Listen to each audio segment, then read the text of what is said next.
बाजूला ठेवत असताना मला वाटतं गेल्या 2-3 दिवसातल्या ज्या घडामोडी आहेत त्या आपल्या मुंबईसाठी फार महत्त्वाच्या आहेत, महाराष्ट्रासाठी फार महत्त्वाच्या आहेत. ज्या 2 बातम्या मी आपल्यासमोर ठेवणार आहे त्या दोन्ही बातम्यातून हे कळतं आणि हे दिसतं की जे आम्ही पहिल्यापासून बोलत आलेलो तेच सत्य होतं आणि सत्याचा आज मोठा विजय झालेला आहे. पहिली बातमी जर आपण पाहिली असाल तर ही आहे. मेट्रो लाईन 6चा कार डेपोचं काम कांजूरमार्गच्या ठिकाणी ह्या वर्षापासून सुरू होतं आहे. त्याच विषयाला जर आपण पकडलं तर मला वाटतं परवाकडे ही ई टेंडर नोटीस सगळीकडे आली होती. कांजूरमार्गच्या जी जागा आहे जिथे आम्ही इंटिग्रेटेड कार डेपो करत होतो त्या जागेवर खरं तर आम्ही लाईन 3, लाईन 6, लाईन 4, लाईन 14 म्हणजे मुंबईतले 2 लाईन्स आणि मग MMR रिजनमध्ये जाणारे 2 लाईन्स ह्या एकाच जागेतून कार डेपोमधून आम्ही सगळं ते इंटिग्रेट करणार होतो. पण तेव्हा आपल्याला माहिती आहे की केंद्र सरकारने त्याच्यावर आपला अधिकार बजावण्याचं काम केलं. कोर्टात गेले, मग कोणतरी प्रायव्हेट बिल्डरला आणलं, त्या केसमध्ये त्यांना घुसवलं होतं आणि हे सगळं वातावरण दूषित करून त्यावेळी कार डेपो आरेवरनं जो आम्ही कांजूरमार्गला हलवला होता, आमचं सरकार पाडल्यानंतर पहिला निर्णय या खोके सरकारने जो घेतला तो हा होता की पुन्हा एकदा तो कार डेपो कांजूरमार्गवरनं आरेला नेण्याचा. ह्याच्यात आमच्याकडून तरी कुठेही इगोची गोष्ट नव्हती, कुठेही वैयक्तिक वाद नव्हता. असं नव्हतं की कुठेतरी आमची जमीन आहे आणि आम्हाला त्याचा मोबदला मिळणार आहे. पण हेतू साफ होता की एकतर आरेचं जंगल वाचावं. महाविकास आघाडी सरकार असताना 808 एकर जंगल आपण तिथे घोषित केलं. त्याचबरोबरीने ती जी जागा होती MMRCLची ती हलवल्यानंतर आपण तिथे एक फॉरेस्टचा अभ्यास केला आणि तिथे 5 बिबटे राहतात हे आपल्या त्या CCTV आणि कॅमेरा ट्रॅपमधून सापडलं गेलं. पण हे सरकार बदलल्यानंतर तो रिपोर्ट काही अजून यांनी मान्य केलेला नाही. तिसरी गोष्ट आणि सर्वात महत्त्वाची गोष्ट ह्याच्यात, पर्यावरण जरी 1 मिनटं तुम्ही बाजूला ठेवलं तर हे 4 डेपो जेव्हा आपण एकत्र करतो तेव्हा 4 जागा ज्या तुम्हाला घ्यायला लागणार आहेत. मग आपण पाहिलं असेल आरेमधली जागा होती, मेट्रो 6साठी कांजूरची जागा जी आम्ही पहिल्यापासून बोलत होतो तीच जागा आता तिथेच बरोबर हे गेलेल्या आहेत. आणि मग 2 ठाणे जिल्ह्यात जागा ज्या मेट्रो लाईन 4 आणि 14साठी त्यांना आता विकत घ्यायला लागणार, त्याचा मोबदला द्यायला लागणार, कोणाकडून त्या जागा येणार, हा सगळा वेगळा विषय झाला. पण ह्याच्यात कमीत कमी मुंबईचे आणि महाराष्ट्राचे 10,000 कोटी वाचले असते. कारण 2-2.5 कोटीचा प्रत्येक कार डेपोवर खर्च झाला तर साधारणपणे 9-9.5 हजार कोटी आपल्या ह्या कार डेपोला नुसतं विकत घेण्यात ज्या लोकांकडून ज्यांचे जागा असतील त्याच्यात जातात. ठाणे जिल्ह्यात आता मला माहीत नाही त्या जागा कोणी घेतल्यात, कोणाला त्याच्यात किकबॅक मिळणार आहे, त्याच्यात कुठचे मुख्यमंत्र्यांचे किंवा आजूबाजूचे लोकांचे काही इंटरेस्ट आहेत का, ह्याच्यात मी जाणार नाही. पण महत्त्वाची गोष्ट हीच आहे की इंटिग्रेटेड कार डेपो करत असताना महाराष्ट्राचे पैसे वाचले असते. आणि दुसरी गोष्ट म्हणजे साधारणपणे 4 कोटी जनता ही एका इंटिग्रेटेड डेपोमधून कनेक्ट झाली असती.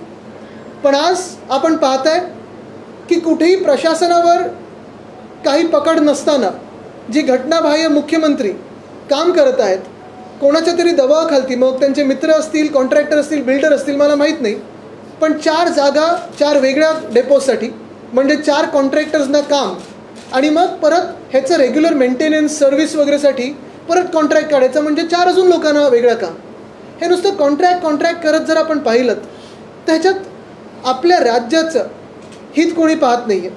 तसं जर पाहिलं गेलं तर ह्या जागेवर कांजूरमार्गच्या जागेवर आम्ही सांगितलेलं की ही जागा आमचीच आहे, महाराष्ट्र शासनाची आहे आणि तिथे आपण हे 4 कार डेपो एकत्र आणू शकतो. तेव्हा केस कोणी केली होती? केंद्र सरकारने. गंमत अशी आहे की महाराष्ट्र म्हणून आपण भारतातच आहोत ना. केंद्र सरकार जरी कुठच्याही पक्षाचं असलं तरी एका व्यक्तीच्या किंवा काही व्यक्तींच्या इगोसाठी तुम्ही आम्हाला आड जाणार. मेट्रो जी बनत होती मेट्रो 3 ती पण खरं त्याच्यात पण मला वाटतं 50% भागीदारी ही केंद्र सरकारची आहेच. मग नक्की तुमचं भांडण कोणावर होतं? मूळ मुद्दा हाच राहतो की महाराष्ट्राबद्दल तुमच्या मनात एवढा द्वेष का आहात, तुम्ही एवढे अँटी महाराष्ट्र आणि अँटी मुंबई म्हणून का वागता. जे तुम्ही महाविकास आघाडीचं सरकार पाडलं ते अँटी महाराष्ट्र होतं. राजकीय गोष्ट जरी करायची नसली तरी आज जर तुम्ही पाहिलं तर ही कांजूरमार्गची जागा ह्याच्यावर उत्तर देताना ह्याच जुलैमध्ये श्री राधाकृष्ण विखे पाटील जे रेव्हेन्यू मिनिस्टर आहेत त्यांनी पण उत्तर हेच दिलं आहे की ती जागा जी मेट्रोसाठी आपण घेतली होती ही महाराष्ट्र शासनाचीच जागा आहे. हे आत्ता सध्या भाजपमध्ये आहेत आणि भाजपचे मंत्री आहेत, खोके सरकारमध्ये आहेत. त्यांनी पण हेच उत्तर दिलं आहे आणि हे अधिवेशनात उत्तर दिलेलं आहे अनिल परब साहेबांना ह्या जुलैच्या सेशनमध्ये की ही जागा आमचीच आहे. म्हणजे एकच गोष्ट ह्याच्यातून कळते की जे महाविकास आघाडी सरकार म्हणून आम्ही पाऊल उचललेलं की इंटिग्रेटेड कार डेपो करायचं, महाराष्ट्राचे पैसे वाचवण्याचं, पर्यावरण जपायचं, ते योग्य होतं. आणि आज नुसतं आम्ही बोलत नाही तर हे खोके सरकार पण आमचा निर्णय होता त्याच्यावर शिक्कामोर्तब करत आहे की होय, ती जागा कांजूरमार्गची ही महाराष्ट्र शासनाचीच होती. त्या केसेस विड्रॉ झाल्या, चुकीच्या झाल्या, त्यांनी काय केलं मला माहीत नाही, पण केसेस आज गायब झालेल्या आहेत. कोर्टात आता हे चालत नाही आहे, बंद झाले कोर्टमध्ये केस, आणि ही जागा आता ती मेट्रो 6ला देतात. माझी आज परत एकदा स्पष्ट मागणी असणार आहे ह्या खोके सरकारला जे आत्ता निर्णय घेत आहे की आज जर ही जागा तुम्ही कांजूरमार्गची जागा जर मेट्रो 6साठी घेत असाल, तुम्ही मेट्रो 3 RAची तर वाट लावतच आहात, जंगल कापत आहात, तिथे तुम्ही आता बांधायला सुरू केलेलं आहे. पण अजूनही मेट्रो 4 आणि 14साठी जी जागा तुम्ही विकत घेणार आहात तिथे पैसा न खर्च करता, पैशाची उधळपट्टी न करता तुम्ही एकाच जागेतून करा. कारण कार डेपोला जाते कधी मेट्रो बोगी? महिन्यातून एकदा, 3 महिन्यातून एकदा सर्व्हिसिंग मेंटेनन्ससाठी, प्रत्येक रात्री काही जात नाही. तर तुम्ही अजूनही हे पैसे वाचू शकता महाराष्ट्राचे आणि कॉन्ट्रॅक्टर्स कमी करू शकता. आज पुन्हा एकदा मी मागणी करतोय की सगळे कार डेपोज तुम्ही कांजूरमार्गला न्या, कमीत कमी लाईन 6, लाईन 4 आणि लाईन 14चे तरी तुम्ही नेले पाहिजे. दुसरी मोठी बातमी जी आज मला पेपरात दिसली आणि ते पाहून पण आनंद झाला, ते म्हणजे जानेवारीपासून आपल्याच माध्यमातून मी दुसरा विषय घेत होतो, तो म्हणजे रस्त्याच्या घोटाळ्याचा. आपल्याला आठवत असेल 14 की 15 जानेवारीच्या आसपास मी पहिली बैठक आपल्या माध्यमातून घेतली आणि पहिली ही बातमी जनतेसमोर आणली. त्याच्यात आपल्याला प्रत्येकाला मी दाखवलं होतं की हे 5 कॉन्ट्रॅक्टर्स त्यांना कसं ह्या कॉन्ट्रॅक्टमध्ये आणलं गेलं, त्यांनी जिंकले कशी बिड्स आणि सरासरी 8% ह्यांना फायदा कसा होत होता, तेही किंमत वाढवल्यानंतर, ते झाल्यानंतर अर्थात ते 8% ह्या सरकारला कमी करायला लागले कारण आपण प्रेस कॉन्फरन्स घेतली, त्याच्यातून ते लोकांसमोर आलं. पण दुसरं म्हणजे ॲडव्हान्स मोबिलायझेशनसाठी 625 कोटी जे होते ते आपल्या माध्यमातून मी हा विषय सतत घेतल्यानंतर 625 कोटी देखील, म्हणजे जे प्रॉफिट होणार तर 400 कोटीचं आणि 625 कोटी साधारणपणे 1000 कोटी आपण ह्या मुंबईचे वाचवले. हे वाचवल्यानंतर तरी देखील आपण दबाव त्यांच्यावर टाकत होतो की जे तुम्ही भूमिपूजनं 18 जानेवारी 2023ला केली होती त्याचं पुढे काय झालं. जानेवारीमध्ये प्रेस कॉन्फरन्स घेतली, फेब्रुवारीमध्ये घेतली, मार्चमध्ये घेतली, अधिवेशनात हा विषय घेतला, एप्रिलमध्ये विषय घेतला, मेमध्ये घेतला, आणि मेमध्ये मला एक यादी आली BMCकडून. ती यादी ही आहे. साधारणपणे मी पुन्हा एकदा आपल्या सर्वांसाठी आणि मुंबईच्या जनतेसाठी सांगतो की जे वर्किंग सीझन असतो रस्त्यांसाठी तो 1 ऑक्टोबर ते दुसऱ्या वर्षाचा 31 मेपर्यंत असतो. ही यादी मला 31 मेला मिळाली होती. साधारणपणे 50 रोड्स प्रत्येक वॉर्डातले, आणि एकसुद्धा रोड पूर्ण झाला नव्हता. सगळे सेफ स्टेज, म्हणजे अर्धवट, पण पाणी तुंबणार नाही. पाणी तर तुंबलंच, जो घोळ व्हायचा होता पावसाळ्यात तो झालाच, पण एकसुद्धा रस्ता हा पूर्ण केला नव्हता. आज बातमी ही आलेली आहे की मुख्यमंत्र्यांच्या मर्जीतील कंत्राटदारास नोटीस. ही लोकसत्तेची बातमी आजची.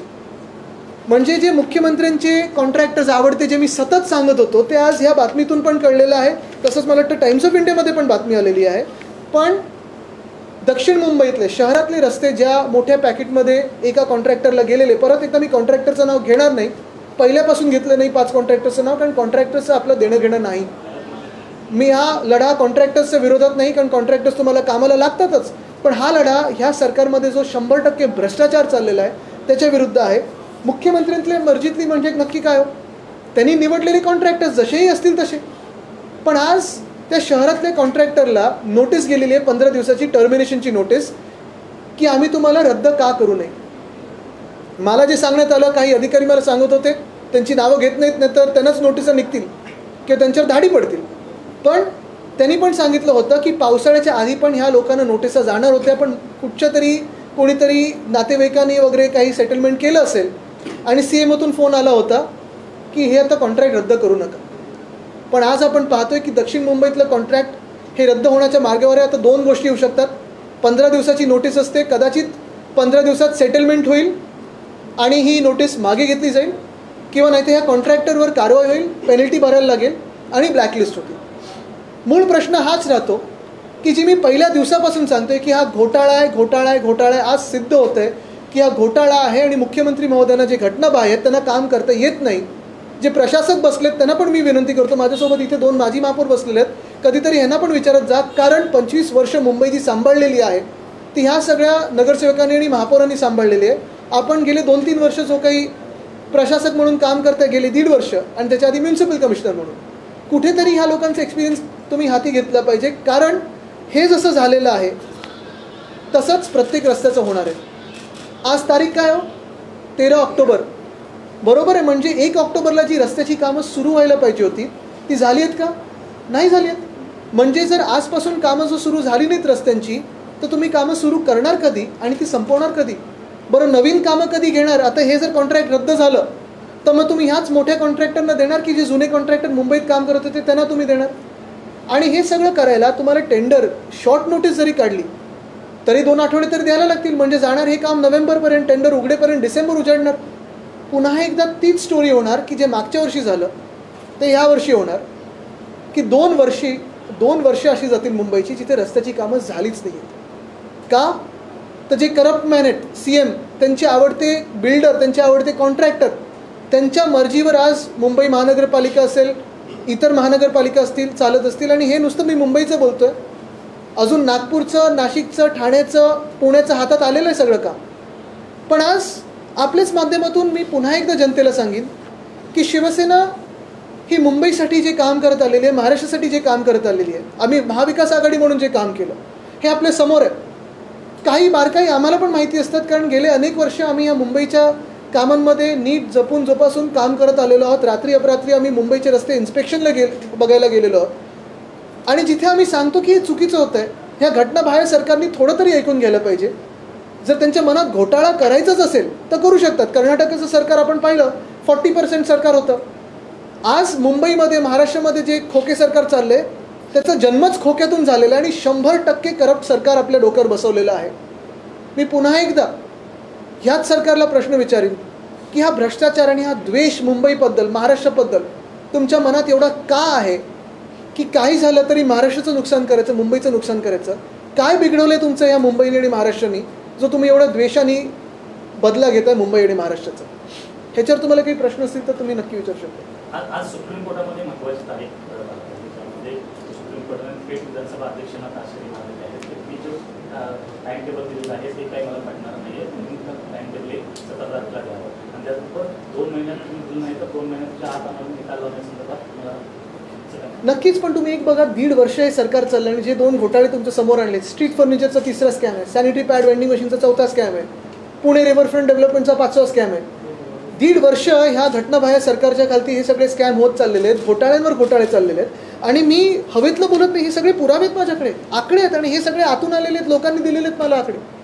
मुद्दा हाच येतो की आपण पाहिलं असेल अध्यक्ष महोदय जे आता ट्रायब्युनल म्हणून काम करत आहेत त्यांचं टाईमपास चाललेलं आहे. आत्ता सुप्रीम कोर्टाने त्यांना एक दिलेलं दणका.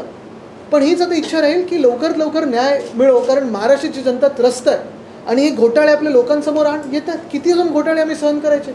किती अजून मुंबईची लूट सहन करायची? किती अजून महाराष्ट्राची लूट सहन करायची? रस्त्याचं कॉन्ट्रॅक्ट चालू होतं त्या बीटमध्ये फक्त स्थानिक कॉन्ट्रॅक्टरांनाच समावेश होता. बीटिंगसाठी बाकीचे पण जे मोठे मोठे आहेत त्यांना का नाही? मला वाटतं आपण पाहिलं असेल, ठीक आहे, कॉन्ट्रॅक्टर कोणी येऊ शकतं. मी पुन्हा एकदा सांगेन की कॉन्ट्रॅक्टरचं नाव मी आत्तापर्यंत घेतलं नाही आणि कधीच घेणार नाही, कारण हा लढा कोणी कॉन्ट्रॅक्टरून मला भेटावा ह्याच्यासाठी नाहीच आहे. मध्येही खूप निरोप आले पण मी एकसुद्धा भेटलो नाही, कारण सेटल होणारे हे आज मुख्यमंत्री कार्यालयात बसलेले, तिथे नाही, मातोश्रीत नाही बसत. आणि म्हणून मी पुन्हा एकदा सांगतो की हे जे घोटाळे आहेत ह्या घोटाळ्याची सखोल चौकशी आमचं जे सरकार येणार आहे, आता जेव्हा निवडणुका लागतील, हे सरकार बरखास्त झाल्यानंतर आमचं सरकार येईल आणि ज्यांना जेलमध्ये पाठवायचं असेल त्यांना आम्ही पाठवल्याशिवाय राहणार नाही, कारण ही लूट तुमची आणि आमची, मुंबईकरांची, महाराष्ट्राची. ह्याच्यात पुढचं पाऊल आमचं अर्थात CAGला मी पत्र लिहिणार आहे. लोकायुक्ताकडे आमचं जाण्याची कारवाई सुरू झालेली आहे, कारण रस्त्याचा घोटाळा असेल, स्ट्रीट फर्निचरचा घोटाळा असेल, हे कांजूरमार्गचा घोटाळा असेल. बघा ना तुम्ही, आता 2 जागा ह्यांना एकत्र करायला लागणार. लँड ॲक्विजिशनची कॉस्ट जी असते ठाणे जिल्ह्यात ती द्यायला लागणार, त्याचा मोबदला द्यायला लागणार. त्या जमिनी कोणाच्या आहेत नक्की, कोणाला किकबॅक्स मिळणार आहेत? 4 कॉन्ट्रॅक्टर तुम्ही नेमणार 4 डेपोज बांधायला, कशाला? ते कांजूरमार्गच्या ठिकाणी जिथे आम्ही इंटिग्रेटेड डेपो बनवत होतो एकच डेपो झाला असता, एफिशियन्सी वाढली असती, वेळ वाचला असता, किंमत वाचली असती. लोकायुक्ताकडे आणि कॅगकडे आम्ही ह्या रस्त्याच्या घोटाळ्यासाठी जाणार आहोत, आम्ही स्ट्रीट फर्निचरच्या घोटाळ्यासाठी जाणार आहोत. एकंदर पाहिलं असेल तर पूर्ण भ्रष्टाचारी सरकार आहे. खोक्यातून ज्या सरकारचा जन्म झालेला आहे ते सरकार, खोके सरकार हे जगप्रसिद्ध झालं. 33 देशांनी नोंद घेतली आहे. मला आत्ता मी मध्ये कुठेतरी गेलेलो, त्यांनी विचारलं मला, oh you come from the land of खोके सरकार. संदर्भात आज राज ठाकरे यांच्या घरी मंत्री दादा भुसे आणि इतर अधिकाऱ्यांसमोर बैठक झालेली आहे. यावर बोलताना विरोधी पक्षनेते विजय वडेट्टीवार असं म्हणतात की ठाकरेंच्या घरातून आता मंत्रालय चालतं असा सवाल उपस्थित केलाय. नाही, मला वाटतं मी इतर विषयांमध्ये जाणार नाहीत. अनेक संघटना अनेक वेगळे विषय आणि अजेंडे घेऊन चालतात. मी ह्याच विषयावर फोकस करेन. मुंबईमध्ये अनेक प्रकल्प आहेत जे पूर्ण आहेत मात्र त्याच्या उद्घाटनामुळे ते रखडलेले हो. आहेत. धन्यवाद, आपण हा विषय घेतलात. कालच मी ट्विट केलेलं, नवी मुंबईमध्ये मला वाटतं 3 की 4 महत्त्वाचे प्रकल्प आहेत. मेट्रोपासून कितीतरी वर्ष रखडलेले प्रकल्प जे आत्ता 4-5 महिने होऊन पूर्ण झालेले आहेत. मला वाटतं एक बातमी अशी होती की मेट्रो जूनपासून तयार आहे, तरी पण घटनाबाह्य मुख्यमंत्र्यांची वेळ मिळत नाही. ते सतत दिल्लीला जात असतात. मी त्यांना विनंती करीन की एक समारंभ दिल्लीत तरी ठेवा, एअरपोर्टला उतरल्यानंतर बटन दाबा आणि उद्घाटन करा. पण किती वेळ थांबायचं लोकांनी? आणि मूळ मुद्दा हाच येतो ना की ही इन्फ्रास्ट्रक्चरची कामं आहेत, फ्लायओव्हरची कामं आहेत. तुम्ही बघा, हल्ली बाथरूम पण जर आम्ही बनवले तर आमचे मोठे फोटो लागतात. कशाला? आम्ही जनतेचे प्रतिनिधी आहोत, पण पैसा पण हा जनतेचाच असतो. ठीक आहे, आमचं फलक लागू शकतं, पण तुम्ही वेळेत जर केलं तर ठीक आहे, रिबिन कटिंग करा, फटाके फोडा, जे काही करायचं करा. पण तुम्हाला वेळ नाही आहे म्हणून उद्घाटन होणार नाही आणि जनता त्रस्त राहणार, जनता अडून राहणार. हा कुठचा न्याय झाला?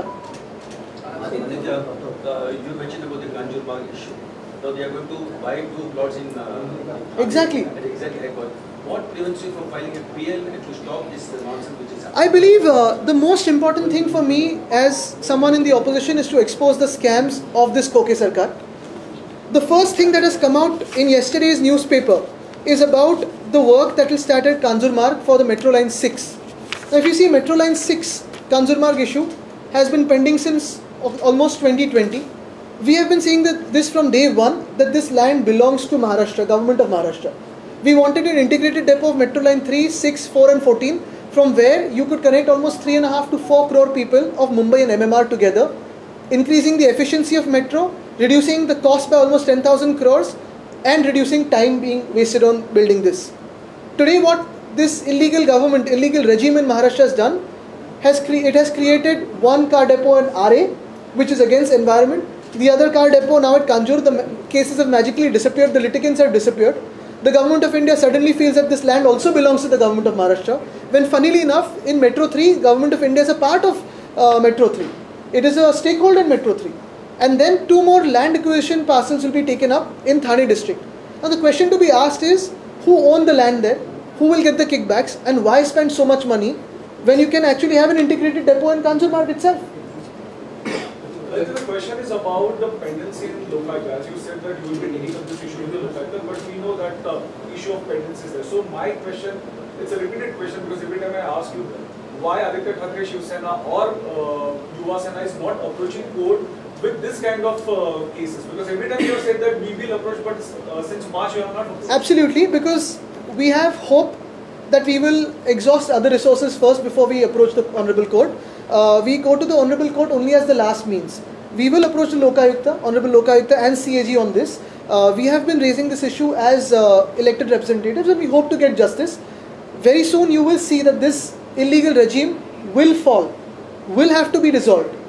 After the elections, when we form our government, we will pursue an investigation, a thorough, free and fair investigation in these cases, and we will punish whoever is corrupt in this. Mumbai महापालिकेच्या आयुक्तांना तुम्ही बरीचशी पत्र लिहिली होती या संदर्भात, street furniture घोटाळ्याच्या बाबतीत पत्र लिहिली, काही उत्तरं आलीत त्यांच्याकडे? उत्तर आता थोडी येत असतात, कारण मी सांगितलं की ब्रीच ऑफ प्रिव्हिलेज मूव्ह करीन, पण त्या उत्तरांमध्ये एवढं गोल असतं की त्याच्यातून काही निष्पन्न होत नाही. महत्त्वाची गोष्ट हीच आहे जी आम्ही सतत सांगत आलेलो आहे की तुम्ही प्रशासक म्हटल्यानंतर प्रत्येक व्यक्तीचं आणि मुंबईकरांचं देखील ऐकणं गरजेचं आहे. नुसतं मंत्रालयातून किंवा मुख्यमंत्र्यांकडून जे बिल्डर कॉन्ट्रॅक्टर येतात त्यांना वेळ देतात आणि जनप्रतिनिधी किंवा माजी नगरसेवकांना वेळ देणार नाही, हे योग्य होणार नाही. तुम्ही प्रशासक म्हटल्यानंतर ते शहराचे प्रशासक आहेत. जे आम्ही प्रश्न विचारतो ते जनतेसाठी विचारत असतो. आणि म्हणून जे मी सतत सांगत आलेलो की रस्त्याचा घोटाळा होता, आपल्याला आठवत असेल आम्ही जो मोर्चा काढला शिवसेना म्हणून महापालिकेवर, त्यानंतर दुसऱ्या दिवशी प्रेस कॉन्फरन्स त्यांनी घ्यायला सुरू केली जस्टिफाय करत की हा घोटाळा कसा नाही आहे. नंतर जी शपथविधी घडली तर ठीक आहे, वेगळं, त्याच्यात ती प्रेस कॉन्फरन्स लपली गेली. पण मूळ मुद्दा हाच राहतो की आता तुम्ही त्या प्रेसमध्ये जे बोलला आहात आणि ही जी टर्मिनेशन नोटीस दिलीत ह्याच्यात काय नक्की अंतर आहे. आणि परत एकदा सांगेन, जर ही नोटीस परत घेतली ह्याचा अर्थ हाच होणार की सेटलमेंट झालेलं आहे. एक मिनिट इथे एक मिनिट हे की बात आदित्यजी, तुम्ही 2 मुद्दे घेतलेत, पण लोकांच्या दैनंदिन जीवनामध्ये टोल ही मुद्दा महत्वाचा आहे. उपमुख्यमंत्र्यांचं एक विधान आलं होतं की जड वाहनांकडूनच टोल घेतला जातो, दुचाकी, 4 चाकी, 3 चाकी याच्यातून टोल घेतला जात नाही, वसूल केला जातो. उपमुख्यमंत्र्यांच्या या योजनेशी तुम्ही सहमत आहात का? आणि टोल मुक्त महाराष्ट्र भविष्यात आपल्याला बघायला मिळेल का? मी परत एकदा सांगेन, त्याच्यावर मी एक वेगळी प्रेस कॉन्फरन्स घेतली होती, त्याच्यात आपण सगळे होतात आणि त्याच्यानंतर पण बोलीनच. पण आज जो टोलबद्दल मी बोलतोय हा तुम्हाला न कळत तुमच्या खिशातून, तुमच्या टॅक्समधून जो लुटलेला टोल आहे, हा मेट्रो लाईन 6चा असेल, ह्या रस्त्यांचा असेल, हा सगळ्यात महत्त्वाचा विषय आहे. कारण आज तुम्ही जो टॅक्स भरता विश्वास ठेवून की ह्याच्यात भ्रष्टाचार होणार नाही, हा भ्रष्टाचार आपल्या डोळ्यादेखत होत आहे.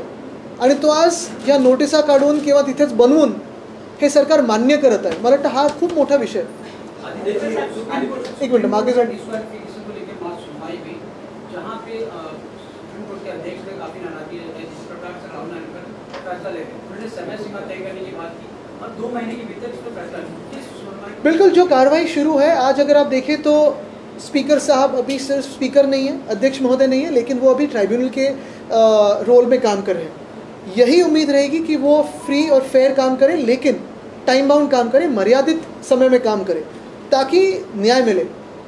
Delayed justice is justice denied जो कहते हैं, आज बात उसी पे आई है. अगर आप देखें तो 1.5 साल ये मामला चलता रहा है और उसी में ये सारे जो घोटाले हैं, जैसे कर्नाटक में 40% सरकार थी, हमारे यहाँ तो इस सरकार का पूरा जो जन्म है वही खोखे से हुआ है.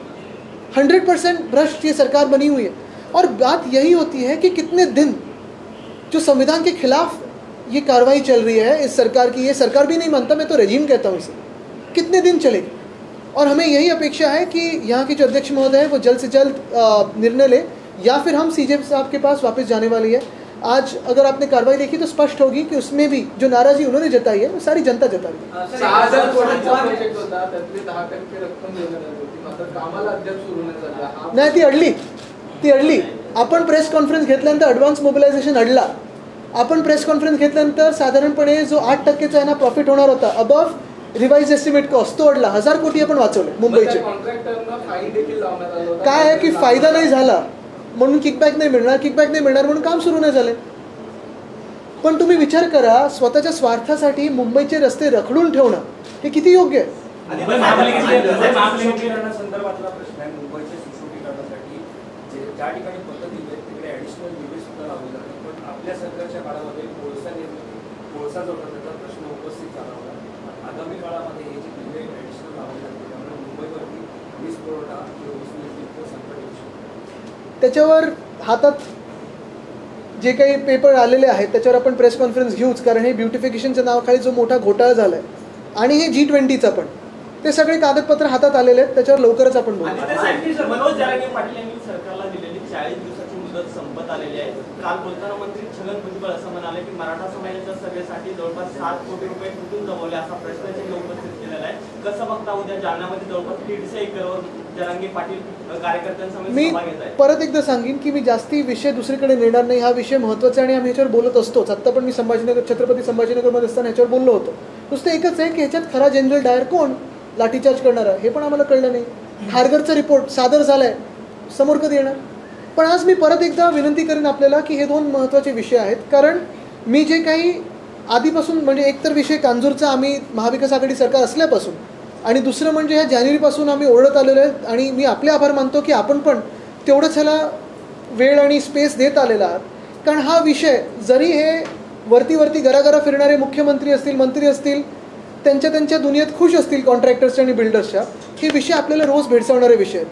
हे विषय आपल्या टॅक्समधून विषय होणार आहेत. हे विषय आपल्याला खड्ड्यात घालणारे विषय आहेत आणि म्हणून हा विषय खूप महत्त्वाचा आहे. रस्त्यांचा घोटाळा आणि कांजूरमार्गची जागा, मी पुन्हा एकदा सांगेन की आज महाराष्ट्राचे 10,000 कोटी वाचू शकतात.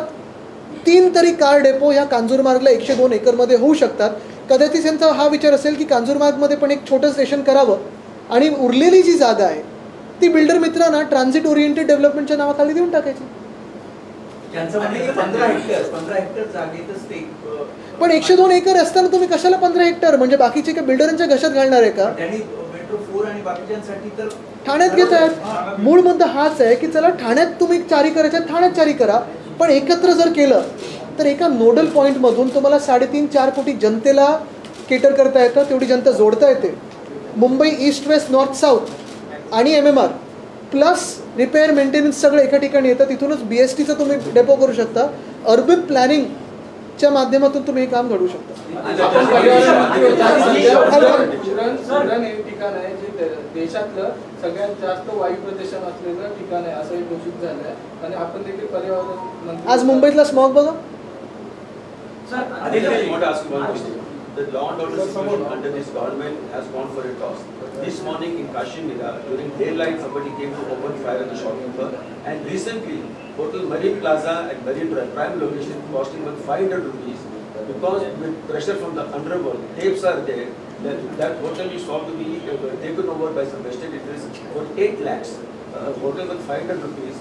Tremendous pressure is doing. But what is more important is that despite the public trust going to the Mumbai police to complain about the underworld's threat, nothing is being done by this government. No, I think if you see in a government where MLAs who fire their guns in police stations and can show their guns in a Ganpati Bappa Mironuk, in a place where you have ministers who abuse women and women MPs and still there's no action taken on them, in a government under where one MLA's son is caught on CCTV kidnapping someone and there's no action taken on them, what justice and what law and order do we expect? Last शेवटचा प्रश्न. मागच्या 3.5 महिन्यापासून राज्यात पाऊस नाही, सगळीकडे दुष्काळाचं सावट आहे. धरण सत्रामध्ये पाणी संकट सुरू झालेलं आहे. उद्योगांना सुद्धा पाणी पुरवठा चालू आहे, कुठेतरी बंद करणं आरक्षित करणं गरजेचं आहे. मात्र सरकार निर्णय घेत नाही. शेतकरी संकटात आहे. सोयाबीनच्या उत्पादनामध्ये घट झालेली आहे. काय सांगा? हे सगळं आम्ही विचारतो तेव्हा सरकार परदेशी दौऱ्यावर पळतं.